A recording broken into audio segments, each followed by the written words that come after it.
আসসালামু আলাইকুম।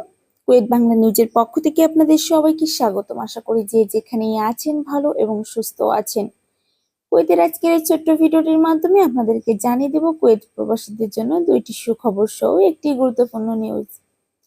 প্রথমে জেনে নেবেন কুয়েতের আজকের টাকার রেট। কুয়েতে একদিনের সমান বাংলাদেশি টাকায় সর্বোচ্চ রেট 400 টাকা। এদিকে বাংলাদেশ থেকে আরো জনবল নিবে কুয়েত। রাষ্ট্রপতি মোহাম্মদ শাহাবুদ্দিন কুয়েতকে বাংলাদেশ থেকে আরো দক্ষ ও দক্ষ জনশক্তি নেওয়ার আহ্বান জানিয়েছেন, ইউএনবি রিপোর্ট করেছে। কুয়েতের উন্নয়নে বাংলাদেশি জনশক্তি গুরুত্বপূর্ণ অবদান রাখছে উল্লেখ করে কুয়েতের বিদায়ী রাষ্ট্রদূত বলেন, তার সরকার বাংলাদেশ থেকে আরো দক্ষ জনশক্তি নিতে আগ্রহী।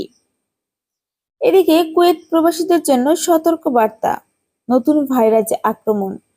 কুয়েত প্রবাসী বাংলাদেশিদের অবগতির জন্য জানানো যাচ্ছে যে এমপক্স মাঙ্কিপক্স ভাইরাস দ্বারা সৃষ্ট একটি সংক্রামক রোগ। এতে বেদনাদায়ক ফুসকুড়ি, লিফ নোড ফুলে যাওয়া এবং জ্বর হতে পারে। মাঙ্কিপক্সের মধ্যে আফ্রিকার DR Congo, Burundi, Rwanda, Uganda, Kenya সহ বিশ্বের অনেক দেশে ছড়িয়ে পড়েছে। আপনার শরীরে এর লক্ষণ দেখা দিলে অথবা আক্রান্ত ব্যক্তির সংস্পর্শে এলে অথবা সংক্রামিত দেশে ভ্রমণের 21 দিনের মধ্যে এই লক্ষণ দেখা দিলে নিকটস্থ স্বাস্থ্য কেন্দ্রে যোগাযোগ করার জন্য অনুরোধ করা হলো।